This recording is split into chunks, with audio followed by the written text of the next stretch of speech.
성도 여러분 안녕하십니까? 오늘은 이기격과 12번째 시간 하나님의 인과 짐승의 표 두 번째 시간입니다.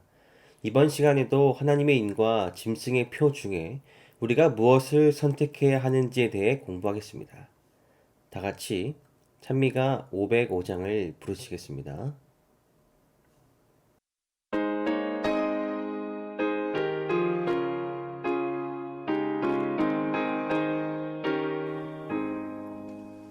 나의 갈 기다가도록 예수 인도하시니 내 주 안에 있는 공을 어찌 의심하리요.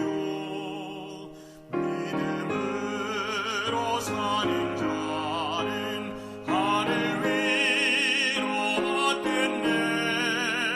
무슨 일을 만나든지 만사 형통하리라. 무슨 일을 만나든지 만사 형통하리라. 나의 갈 기다가도록 예수 인도하시니 모든 시련 당할 때에 족한 은혜 주시네. 나는 심히 피곤하고 영혼 매우 가라되 나의 앞에 반석에서 샘물나게 하시네. 나의 앞에 반석에서 샘물나게 하시네.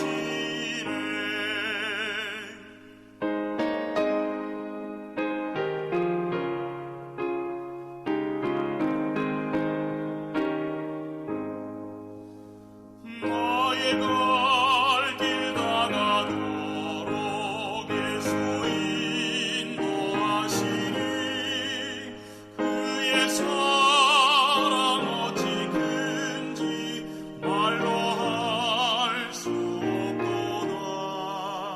성령 감화받은 영혼 하늘 날아갈 때에 영영토록 찬송 제목 예수 인도하셨네. 영영토록 찬송 제목 예수 인도하셨네.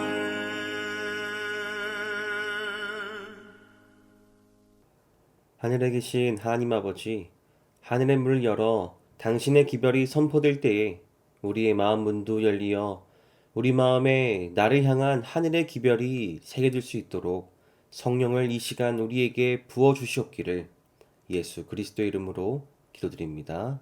아멘. 여러분, 목숨을 걸고서라도 포기할 수 없는 것이 있다면 무엇이 있으십니까? 우리는 사소한 것에도 목숨을 걸 때가 있습니다. 그러나 정말 중요하고 포기할 수 없는 것에는 누가 시키지 않아도 목숨을 거는 경우가 많습니다. 특별히 우리는 15세기와 17세기의 왈덴스인들의 신앙을 떠올릴 수 있습니다. 그들은 예수를 믿는 흔들림 없는 충성심으로 인해 박해와 죽음을 겪어야만 했으나 그것들도 그들의 믿음을 완전히 없애지는 못했습니다. 안식일 소지의 내용입니다. 불행히도 역사는 종종 반복된다. 짐승의 표에 관한 예언은 과거에서부터 시작되어 마지막 때까지 계속될 사악한 종교 박해의 마지막 장면에 관한 것이다. 과거의 박해와 마찬가지로 짐승의 표는 모든 사람이 1년의 신령과 공인된 예배 체제를 따르도록 강요하기 위해 고안된 것이다. 마지막 때의 사단은 오늘 기억절의 말씀처럼 하나님의 신실한 백성들을 짐승의 표를 통하여 핍박하고 박해할 것입니다. 그러나 그 어떠한 공격에도 확고부동한 인내로 견디며 믿음을 지키는 자들이 있을 것도 예언하셨습니다. 과거에 늘 그랬던 것처럼 그것에 굴복하지 않고 하나님께 충성하는 남은 백성이 항상 있을 것이며 우리가 그 대열에 동참하게 되길 바랍니다. 오늘 시간은 짐승이 누구이며 이 짐승의 표를 받는 일이 어떤 일인지를 알아보고 하나님의 인을 받는 삶에 대하여 공부하겠습니다. 오늘 교과의 순서입니다. 배도하는 일의 조짐, 그리고 배도하는 일, 마지막으로 하나님의 신실한 자들에 대해 알아보고자 합니다. 일요일 소지, 죽게 되었던 상처입니다. 요한계시록 13장과 14장에서 등장한 짐승의 세력을 향하여 성경은 다음과 같이 말합니다. 그의 머리 하나가 상하여 죽게 된 것 같더니 그 죽게 되었던 상처가 나음에 온 땅이 놀랍게 여겨 짐승을 따르고, 요한은 여기 바다에서 나온 짐승을 가리키어 머리 하나가 상하여 죽게 된 것 같았는데 그 죽게 되었던 상처가 나았다고 기록합니다. 다시 말해 짐승으로 상징된 한 세력이 완전히 죽게 된 것처럼 역사에서 사라지다시피 하다 다시 부활한 것처럼 그 죽게 되었던 상처가 나았다고 하는 것입니다. 우리는 지난 시간을 통하여 이 짐승이 로마 교황권이라는 사실을 보았습니다. 신성 모독을 자행하는 세력입니다. 그리고 이 교황 로마는 성경 계시록과 다니엘을 통하여 42달과 1260일, 그리고 한때와 두때, 그리고 반때로 상징되는 1260년의 활동 기간을 가진다는 것도 우리는 보았습니다. 이때 중요한 것은 다니엘 9장의 70일의 때와 2300주의 기간처럼 이 1260일이라는 그 예언의 범위가 전 세계적이고 시간상 마지막 때를 향한 특별한 묵시적 예언의 해석에는 70일의 비밀을 푸는 열쇠인 이 연일 패턴을 사용해야 하는 것을 깨달아야 합니다. 따라서 1260일은 1260년으로 계산됩니다. 재림교회는 이것을 AD 538년부터 1798년의 역사적 기간으로 이해하고 있습니다. 왜 538년부터 시작하는 것입니까? 첫 번째 이유는 역사적 측면에서 바라볼 때 538년인 것입니다. 여기 다니엘 7장 8절과 24절을 보면은 이것은 교황을 괴롭히고 적대시하던 세 나라, 헤룰리, 반달, 동고트의 세 나라를 말합니다. 교황은 이에 동로마의 힘을 빌려 그 적대 세력들을 하나씩 물리치기 시작하였습니다. 이 세 나라 중 마지막 나라인 동고트와의 전쟁에서 이기어 동고트군이 로마 성에서 퇴역한 때가 바로 AD 538년이기 때문에 이때부터 시작한다고 하는 것입니다. 두 번째 이유는 법적인 측면에서 바라볼 때 AD 538년입니다. AD 534년에 동로마 황제 유스티니아누스 법전이 세상에 공포되었는데 이는 정통 기독교 세계를 법제화하고 교황을 기독교 세계의 공식적인 머리로 두어 모든 그리스도인이 그의 권위에 복종하도록 명했으며 이단의 생사를 판가름할 세상 권력을 교회에 제공하였습니다. 그렇지만 이 법전이 합법적으로 공포되어 그 지역에 시행된 것은 538년, 즉 로마에 대한 포위 공격이 풀린 다음이었다는 것입니다. 영감의 글 또한 이 내용을 자세히 설명해 줍니다. 6세기의 법왕권은 확고하게 확립되었다. 그의 권자는 로마에 위치하게 되었고 로마의 감독은 모든 교회의 머리가 된다고 공포되었다. 이교는 그의 지위를 법왕에게 넘겨주었다. 곧 용이 짐승에게 자기의 능력과 보좌와 큰 권세를 주었다. 이리하여 다니엘서와 요한계시록에서 예언한 1260년간의 법왕권의 박해가 시작되었다. 따라서 로마 황제 콘스탄티누스가 동로마로 수도를 옮긴 후 서로마의 권력은 로마 교황이 차지하게 되었고 시간이 지나 AD 538년 동로마 황제 유스티니아누스가 서로마 주교에게 공식적으로 신앙의 수호자 역할을 부여함에 따라 로마 교황의 위세가 중세 유럽에게 막강하게 급부상하게 됩니다. 이어 중세 교황권은 종교라는 이름으로 왈덴시인들과 같은 하나님의 말씀을 전적으로 따르며 순종하려고 살아가던 사람들을 무자비하게 핍박하고 박해하였습니다. 그리고 마침내 성도와 교회를 핍박하던 그 교황의 힘은 AD 1798년 나폴레옹의 장군 베르티에가 교황을 포로로 잡으면서 급속도로 쇠퇴하였고, 이것이 곧 죽게 되었던 상처의 정확한 성취입니다.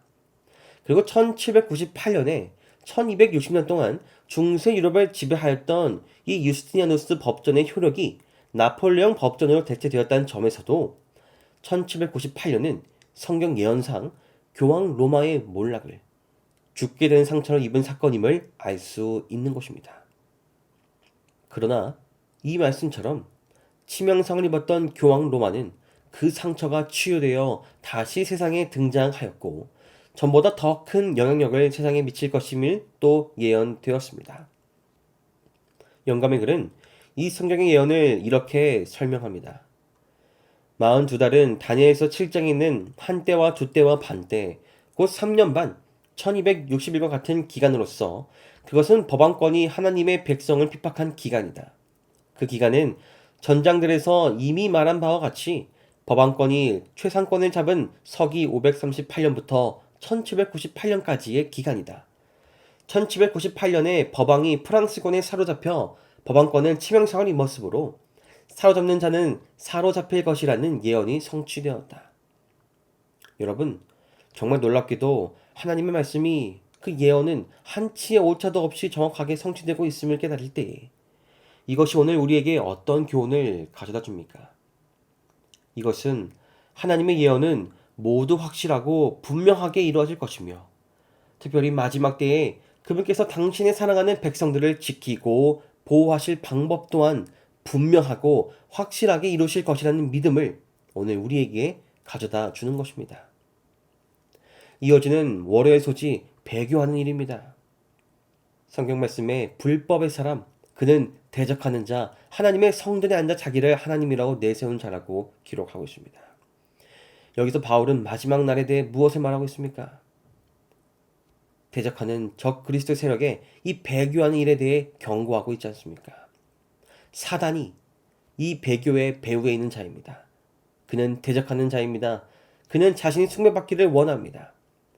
그런데 이 불법의 삶의 특징은 여기에만 등장하는 것이 아니라는 것이죠. 다니엘 7장 25절의 작은 뿔, 지극히 높으신 이를 말로 대적하고 그의 성도를 괴롭게 하고 그의 손에 붙임 바 되어 한때와 두때와 반때를 괴롭히는 이 작은 뿔의 세력이 바로 이 계시록 13장의 짐승과도 유사하다는 것입니다. 계시록 13장의 짐승의 세력은 어떻습니까? 용이 자기의 능력과 보좌와 큰 권세를 그에게 줍니다. 사단이 그에게 권세를 주는 것입니다. 그리고 입을 벌려 하나님을 향하여 비방합니다. 42달 동안 그 일을 자행합니다.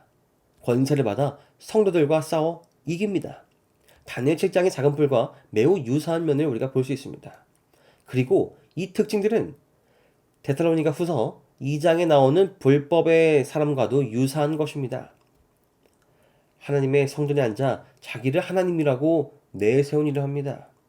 신성 모독의 일입니다.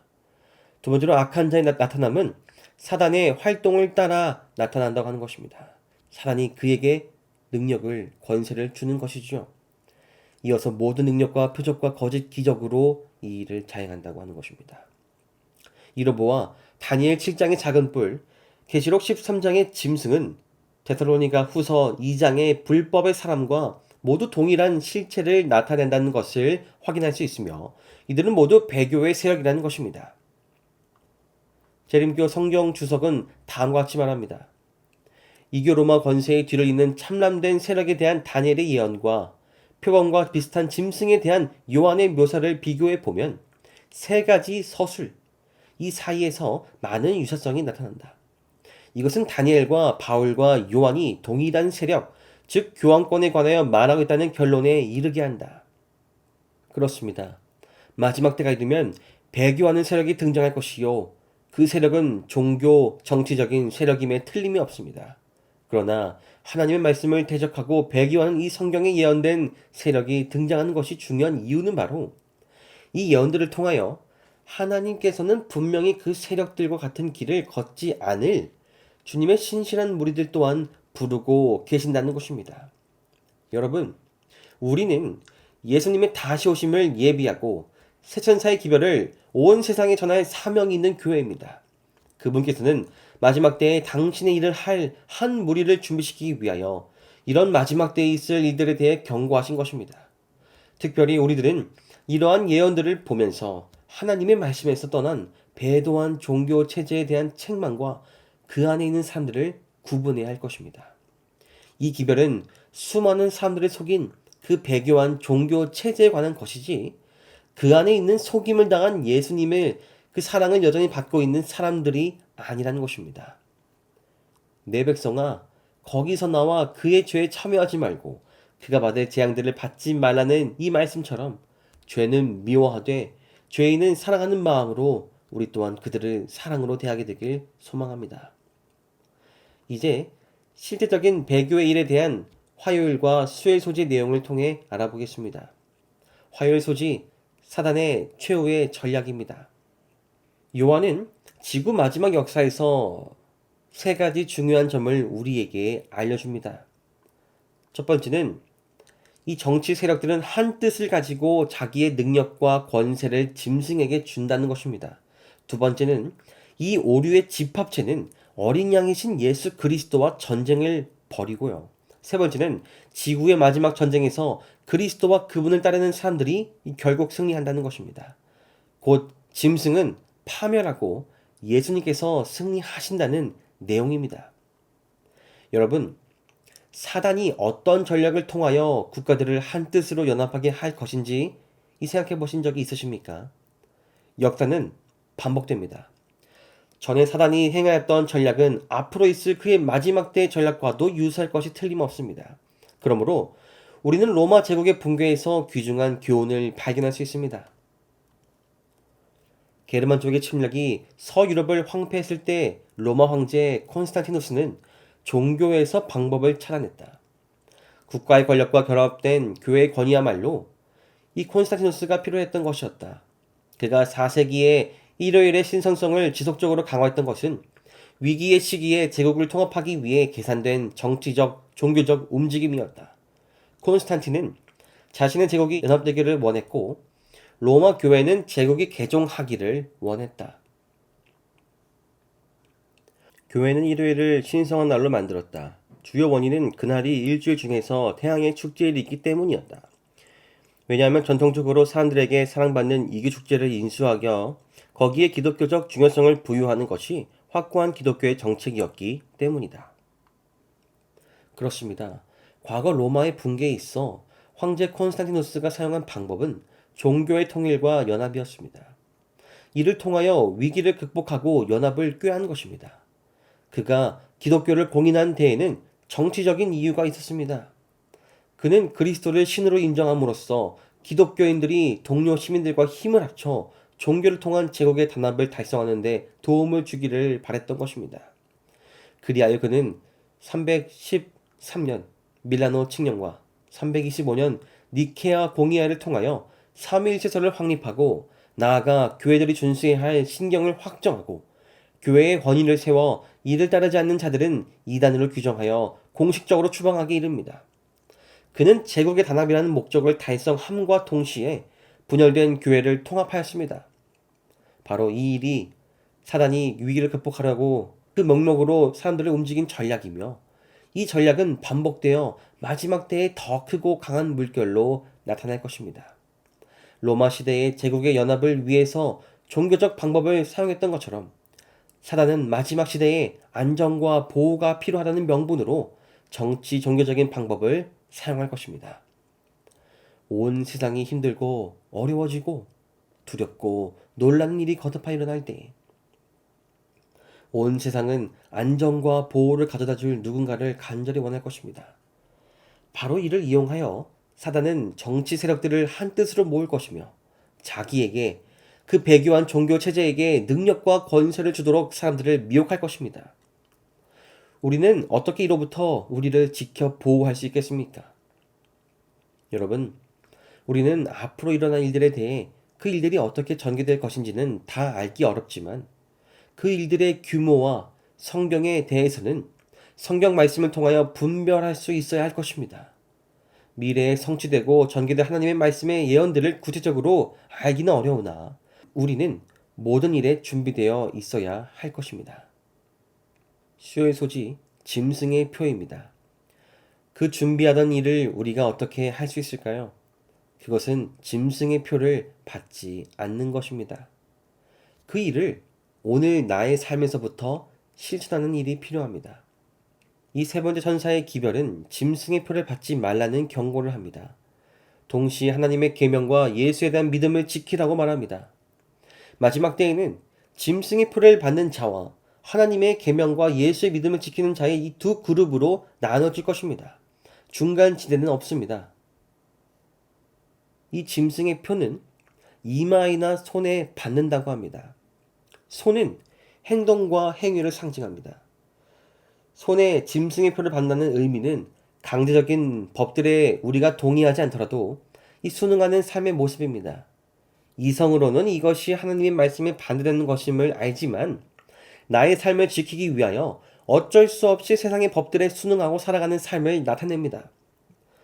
두 번째로 이마는 양심, 이성, 판단력이 있는 마음을 상징합니다.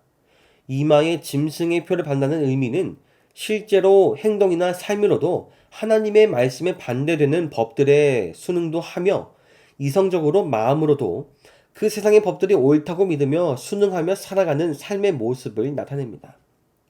여러분, 오늘 나는 어떤 상태입니까? 짐승의 표를 손에 받은 삶입니까? 아니면 이마에 받은 삶입니까? 성경상 안식일을 존중하는 사람들은 법률과 질서를 물랑케 하고 사회 도덕적 재질을 깨트리고 무정부 상태와 타락을 초래하고 지상에 하나님의 심판을 불러들이는 자들로 비난을 받게 될 것이다. 종교의 자유를 제한하는 법은 언젠가 우리 삶에 다가올 것입니다. 어쩌면 우리 생각보다 더 일찍 찾아올지도 모르겠습니다. 양심적으로 하나님의 말씀에 따라 순종하며 살아가는 사람들은 사회의 연합과 유익에 반대되며 해가 된다는 낙인이 찍힐 것입니다. 특별히 그것은 올바른 예배의 핵심인 안식일을 지키는 것과 연관되어 있을 것입니다. 안식일을 준수한 일로 인해 어려움이 찾아올 때 하나님의 진실된 백성들은 끝까지 인내하며 하나님의 계명을 지키고 예수님의 믿음으로 그 어려움을 이기며 헤쳐나갈 것입니다. 우리 모두가 그 진실된 백성의 무리에 속하게 되기 위해 오늘부터 성령을 통하여 순종의 기쁨을 경험하게 되길 간절히 소망합니다. 로마 교회는 일요일에 예배 드리는 것에 대해 가톨릭 교회는 그 변경은 교회가 한 것이라고 주장한다. 그리고 그 행위는 종교적 문제에 있어서 교회가 가진 힘과 권위의 표시이다. 요한계시록은 미래의 전 세계적인 위기의 때에 급격한 정치적, 사회적, 종교적, 도덕적 변화가 강력하게 요구될 것인데 그 변화에서 일요일 존수가 강요되고 그것이 짐승의 표가 될 것이라고 예언한다. 다수가 선택한다고 하여 하나님의 말씀을 양심적으로 따르지 않는 삶에서 안전하게 되길 바랍니다. 손에 짐승의 표를 받는 일이든지 이마에 짐승의 표를 받는 일이든지 우리가 어떠한 일에 있어서든 하나님의 말씀에 순종하여 그분의 계명을 지킴으로 부족함이 없게 되길 간절히 바랍니다. 마지막 목요일 소지 안식일 시험입니다. 짐승의 표가 짐승에게 경배한 일에 참여하고 하나님의 말씀에 따르지 않은 삶이라면 하나님의 인은 무엇일까요? 고대로부터 인이란 공문서의 진위를 증명하기 위해 사용되었습니다. 그 인의 글자와 모양만이 그 문서가 누구로부터 온 문서인지를 확실하게 알려주었던 것입니다.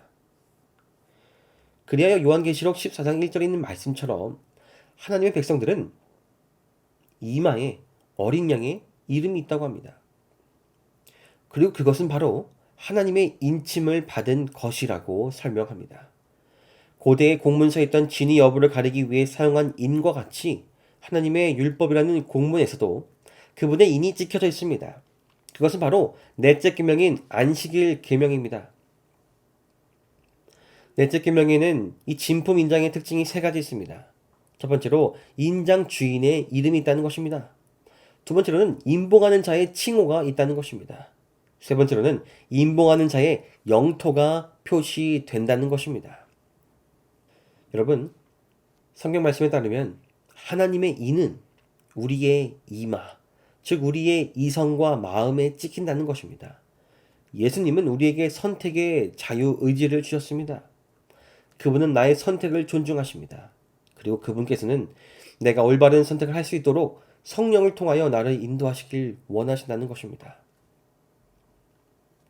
넷째 계명을 지키는 대신에 국가의 법률과 일치되도록 거짓 안식일을 지키는 것은 하나님과 반대되는 세력에 충성하는 표가 되는 한편, 하나님의 율법을 쫓아 참 안식일을 지키는 것은 창조주께 충성하는 증거가 된다. 그리하여 한 계층의 사람들은 세상의 세력에 복종하는 인을 받음으로써 짐승의 표를 받는 반면에, 다른 한 계층의 사람들은 하나님의 권위에 충성하는 표를 받는 길을 택함으로써 하나님의 인을 받게 된다. 성도 여러분, 나의 삶은 하나님의 인, 그분의 도장이 찍힌 삶입니까? 어떻게 우리가 그러한 삶과 믿음을 나타내고 살아갈 수 있을까요? 그것은 진품 인장이 찍힌 자의 삶의 모습대로 살면 됩니다. 내 삶의 주인을 드러내야 합니다. 그분은 하나님이십니다. 그리고 나를 창조하신 이의 목적에 맞게 살아가는 것입니다. 그것은 사명을 찾아 살아가는 삶입니다. 마지막으로 임봉하는 자의 영토에서 영광을 드러내는 삶입니다. 온 세상에 내 삶을 통하여 하나님께 영광을 돌리는 삶입니다. 여러분, 우리는 어떠한 삶을 살아가고 있으며 어떤 삶을 살길 원해야 하겠습니까? 마지막 때에 분명 위기의 순간이 찾아오고 신앙과 믿음을 흔들리게 만드는 사단의 전략이 펼쳐질 때에 우리가 끝까지 하나님의 계명을 예수님의 믿음으로 지키며 인내하게 되길 간절히 소망합니다. 모든 영혼들에게 시험이 닥쳐올 시간은 멀지 않았다. 우리들은 거짓 안식일을 준수하도록 강요당할 것이다. 하나님의 계명과 사람의 계명 사이에 투쟁이 있을 것이다. 차츰차츰 세상의 요구에 굴복하고 세상의 습관에 동화하는 사람들은 조롱과 모욕과 투옥의 위협과 죽음을 당하기보다는 오히려 그 세력에 복종할 것이다. 그 찬란한 때문에 우리들이 감탄해왔던 많은 별들이 그때의 어둠 속으로 사라질 것이다. 그러나 각 나라에 흩어져 있는 이 땅 거민들 그 중에는 바알에게 무릎을 꿇지 아니한 사람들이 있다. 밤에만 나타나는 하늘의 별처럼 이 충성스러운 사람들은 어둠이 세상을 덮고 이 어둠이 백성들을 덮을 때에 빛날 것이다. 밤이 어두우면 어두울수록 그들은 더욱 찬란하게 빛날 것이다. 어두움이 찾아올 것입니다. 그러나 별은 어두움이 깊어질수록 더 찬란하게 빛난다는 위로처럼 마지막 때에 내가 주님의 곁에 서서 믿음을 잃어버리지 않게 되길 바라며 오늘 교과를 마치겠습니다. 오늘 공부를 정리하겠습니다. 짐승의 표를 받지 않고 충성하는 자는 하나님의 인을 받을 것임을 깨달았습니다. 모든 방법으로 짐승의 표를 받도록 힘쓸 세력의 위험을 또 느꼈습니다. 마지막으로 환난과 핍박에도 하나님께 충성하는 하나님의 인을 받는 사람이 되기로 이제 우리가 결심해야 합니다. 교과의 결론입니다. 예언은 짐승의 세력에 대해 말해준다. 교황권은 적 그리스도의 면모를 드러내고 진리를 왜곡시킨다. 그는 정치 세력과 결합하여 하나님의 계명을 지키는 자들을 핍박하게 될 것이며 계명과 안식일을 지키는 자들은 사회 통합과 유익에 해로운 자로 선언될 것이다. 이런 시련과 압력에도 굴복하지 않고 주님을 신실하게 따르는 자들이 하나님의 인을 받을 사람들이다. 이번 주 안식 교과 시간 나눌 질문드립니다.